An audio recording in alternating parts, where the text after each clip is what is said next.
ವಿನಾಯಕನ ಕರ್ನಾಟಕ ರಾಜ್ಯದಲ್ಲೇ ಏಕೈಕ ಮುಳುಬಾಗಿಲು ಕ್ಷೇತ್ರದ ಪ್ರಸಿದ್ಧವಾಗಿರ್ತಕ್ಕಂಥ ವಿನಾಯಕನ ಬ್ರಹ್ಮರಥೋತ್ಸವವನ್ನು ಈಗಾಗಲೇ ಪೂರ್ವ ಸಭೆಯನ್ನು ಇನ್ನೂ ಮುಂಚೆ ಕರಿಬೇಕಾಗಿತ್ತು.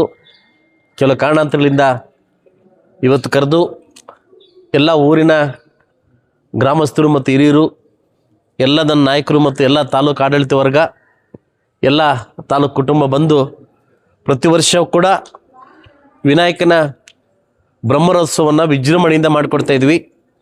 ಅದೇ ರೀತಿ ಕೂಡ ಈ ಸರಿ ಕೂಡ ತುಂಬ ವಿಜೃಂಭಣೆಯಿಂದ ಮಾಡಲಿಕ್ಕೆ ಯಥಾ ಪ್ರಕಾರವಾಗಿ ಯಾವ್ಯಾವ ಡಿಪಾರ್ಟ್ಮೆಂಟ್ಗೆ ಏನೇನು ಮಾಡಬೇಕು ಎಲ್ಲವನ್ನು ಇವತ್ತು ಬರೆದು ಅದನ್ನು ಕಳಿಸ್ತೀವಿ. ಆ ಡಿಪಾರ್ಟ್ಮೆಂಟ್ ಅದನ್ನು ಸ್ವಚ್ಛವಾಗಿ ಮಾಡ್ತಕ್ಕಂಥದ್ದು.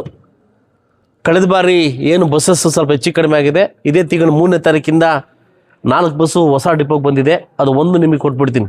ನಿಮ್ಮ ರೂಟಿಗೆ 3ನೇ ತಾರೀಕು ಓಡಿಸ್ಲಿಕ್ಕೆ ವ್ಯವಸ್ಥೆನ ಮಾಡಿಕೊಡ್ತೀನಿ. ಸಾಯಂಕಾಲ 8 ಗಂಟೆಗೆ ಆಲ್ಟ್ ಆಗಲಿಕ್ಕೆ ಲಾಸ್ಟ್ ಬಸ್ ಬರಲಿಕ್ಕೆ ವ್ಯವಸ್ಥೆ ಮಾಡಿಕೊಡ್ತೀನಿ. ಬೆಳಗ್ಗೆ ಯಥಾ ಪ್ರಕಾರ ಬಸ್ ಬರ್ತಾಯಿದೆ. ಅದೇ ಪ್ರಕಾರವಾಗಿ ಪಿ ಡಿ ಡಿಪಾರ್ಟ್ಮೆಂಟಿಂದ ಹಿಡಿದು KSR ಡಿಪಾರ್ಟ್ಮೆಂಟಿಂದ ಹಿಡಿದು ನಮ್ಮ ಪೊಲೀಸ್ ಇಲಾಖೆಯಿಂದ ಹಿಡಿದು ಎಚ್ಚೆತ್ತವಾಗಿ ಆರೋಗ್ಯ ಇಲಾಖೆಯಿಂದ ತಾಲೂಕು ಆಡಳಿತ ಕಡೆಯಿಂದ ಈ ಬ್ರಹ್ಮರಥೋತ್ಸವಕ್ಕೆ ಏನೇನು ಬೇಕೋ ಎಲ್ಲ ವ್ಯವಸ್ಥೆನ ಮಾಡಿಕೊಡ್ಲಿಕ್ಕೆ ನಾವು ಅನುಮೋದನೆ ಮಾಡಿ ಕಳಿಸ್ಕೊಡ್ತೀವಿ. ವಿಶೇಷವಾಗಿ ಇವತ್ತಿನ ಪಲ್ಲಕ್ಕಿ ವ್ಯವಸ್ಥೆಯನ್ನು ಊರು ಗ್ರಾಮಸ್ಥರು ನೀವೆಲ್ಲ ಸೇರಿ ನೀವೇನು ಮಾಡ್ತೀವಿ ಅಂತ ಒಪ್ಕೊಂಡಿದ್ದೀರಿ. ಆಯಿತು, ನಾನು ಬಿಟ್ಕೊಡ್ತಾ ಇದ್ದೀನಿ. ಪಲ್ಲಕ್ಕಿನ ನಿಮ್ಮ ವ್ಯವಸ್ಥೆ ನಡೀಲಿ. ಮತ್ತು ಯಾವುದು ಗೊಂದಲಕ್ಕೆ ಈಡಾಗಬಾರ್ದು. ಅವ್ರು ಯಾಕೆ ಬಂದರು ಇವ್ರು ಯಾಕೆ ಬಂದರು, ಸ್ವಾಮಿಗೆ ಎಲ್ಲರೂ ಬರ್ತಾರೆ. ಸ್ವಾಮಿ ಎಲ್ರಿಗೂ ಬೇಕೇ ಬೇಕು. ಸೊ ಅದರಿಂದ ಎಲ್ಲ ಪ್ರಕಾರವಾಗಿ ಮುಂದುವರಿಸ್ತೀವಿ. ಯಥಾ ಪ್ರಕಾರವಾಗಿ ನಾನು ಬಂದಾಗಿಂದ ಏನು ದೇವಸ್ಥಾನ ಅಲಂಕಾರ ಮತ್ತು ರಥ ಅಲಂಕಾರವನ್ನು ಪಲ್ಲಕ್ಕಿ ಅಲಂಕಾರವನ್ನು ನನ್ನ ಕುಟುಂಬದಿಂದ ಮಾಡಿಕೊಡ್ತಾ ಇದ್ದೀವಿ. ಆ ಕುಟುಂಬದಿಂದ ನಾನು ಮುಂದುವರಿಸ್ತೀನಿ, ನಾನು ಮಾಡಿಕೊಡ್ತೀನಿ. ವಿಶೇಷವಾಗಿ ಬರ್ತಕ್ಕಂಥ ಗಣ್ಯ ವ್ಯಕ್ತಿಗಳಿಗೆ ಟೈಮಿಂಗ್ನ ಅಲರ್ಟ್ ಮಾಡ್ತಕ್ಕಂಥದ್ದು ಮುಜರಾಯಿ ಇಲಾಖೆ. ನಿಮ್ಮದು ಟೈಮಿಂಗ್ನ ಮಾಡೋಕ್ಕೆ ಅವ್ರಿಗೆ ಟೈಮಿಂಗ್ ಎಲ್ಲರೂ ಕ್ಲಬ್ ಮಾಡೋಕ್ಕೆ ಬಿಡೋಕ್ಕೆ ಹೋಗ್ಬೇಡಿ. ಕ್ಲಬ್ ಮಾಡೋ ಪಾಪ ಒಬ್ಬರು ಆಚೆ ನಿಲ್ಲಿಸೋದು, ಒಬ್ಬರನ್ನ ಪೊಲೀಸ್ ಇಲಾಖೆಗೆ ತೊಂದರೆ ಆಗ್ತದೆ, ಕರ್ಕೊಂಬರೋಕ್ಕೆ ತೊಂದರೆ ಆಗ್ತದೆ. ಸೊ ಅದರಿಂದ ಟೈಮಿಂಗ್ನ ಅಲರ್ಟ್ ಮಾಡಿಕೊಟ್ಬಿಡಿ. ಸೊ 11 ಗಂಟೆಗೆ ಒಬ್ಬರು, 12 ಗಂಟೆ ಒಬ್ಬರು, 1 ಗಂಟೆ ಒಬ್ಬರು ಅವ್ರವ್ರ ಗುಂಪು ಅವ್ರು ಬಂದು ದೇವಸ್ಥಾನ ದರ್ಶನ ಮಾಡ್ಕೊಂಡು ಹೋಗಲಿ. ಸೊ ಇದೆಲ್ಲ ಆದಮೇಲೆ ಬ್ರಹ್ಮರಥೋತ್ಸವ ಆದಮೇಲೆ ಯಥಾ ಪ್ರಕಾರ ನಾವು ಹೊರಡ್ತೀವಿ. ಪೂಜೆಗಳೆಲ್ಲ ಮುಂದುವರಿಸ್ಕೊಂಡು ಅಂತ ಹೇಳ್ತಾ, ಏನು ತಾಲೂಕು ಆಡಳಿತ ವಿಶೇಷವಾಗಿ ಪಲ್ಲಕ್ಕಿ ಮತ್ತು ದೇವರ ಅಲಂಕಾರ, ಒಳಗಡೆ ಅಲಂಕಾರ ತಾಲೂಕು ಆಡಳಿತ ಕಡೆಯಿಂದ ನೀವು ಮಾಡಬೇಕಾಗ್ತದೆ. ನೀವು ಮಾಡಬೇಕಾ? ಅದು ಮಾಡ್ಕೋಬೇಕಾಗುತ್ತೆ. ಅಲ್ಲ, ಅವ್ರು ಮಾಡ್ಕೊಂತೀನಿ ಅಂತ ಹೇಳ್ತಾ ಇಲ್ಲ, ನೋಡ್ಕೊಂತೀನಿ ಅಂತ ಹೇಳ್ತಾ ಇರೋದು. ನಿಮ್ಗೆ ಅರ್ಥ ಆಗಿಲ್ಲ ಮ್ಯಾಟ್ರು. ಮಾಡ್ಕೊಳ್ಳೋದು ನೋಡ್ಕೊಳ್ಳೋದು ನೀವೇ ಮಾಡ್ಕೊಂತೀರಿ. ಇನ್ವೆಸ್ಟ್ಮೆಂಟು ನಿಂದೆ.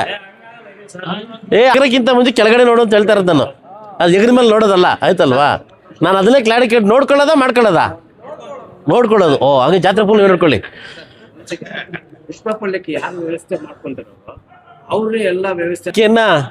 ನೀವೇ ಮಾಡ್ಕೊಂತ ಹೇಳಿದ್ರಿ, ಸಂತೋಷ ಆಗ್ತದೆ.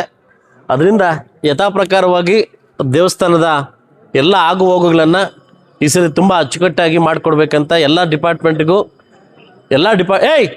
ನೀವೇನ್ರಿ ಯಾಕ್ರೆ ಈ ಥರ ಪ್ರಕಾರವಾಗಿ ಎಲ್ಲ ಡಿಪಾರ್ಟ್ಮೆಂಟ್ಗೂ ವಹಿಸ್ಕೊಂಡು ಈ ಬ್ರಹ್ಮರಥೋತ್ಸವವನ್ನು ಇಡೀ ಕರ್ನಾಟಕ ರಾಜ್ಯ ಮತ್ತು 3 ರಾಜ್ಯಗಳಂತ ತಿರುಗಿ ನೋಡ್ತಕ್ಕಂಥ ಮಾಡಬೇಕಂತ ಎಲ್ಲ ಅಧಿಕಾರಿಗಳಲ್ಲಿ ಕೂಡ ಸೂಚನೆ ಕೊಡ್ತಾ, ಏನು ಕಳೆದ ಬಾರಿ ಮಿಸ್ ಆಗಿರ್ತಕ್ಕಂಥ ಎಲ್ಲ ಕಾರ್ಯಕ್ರಮಗಳಿಗೆ ಕೂಡ ಅದು ಅಚ್ಚುಕಟ್ಟಾಗಿ ಮುಂದುವರಿಸಲಿಕ್ಕೆ ಇವಾಗಲೇ ಅನುಮೋದನೆ ಮಾಡಿ ಕಳಿಸ್ಕೊಡ್ತೀವಿ.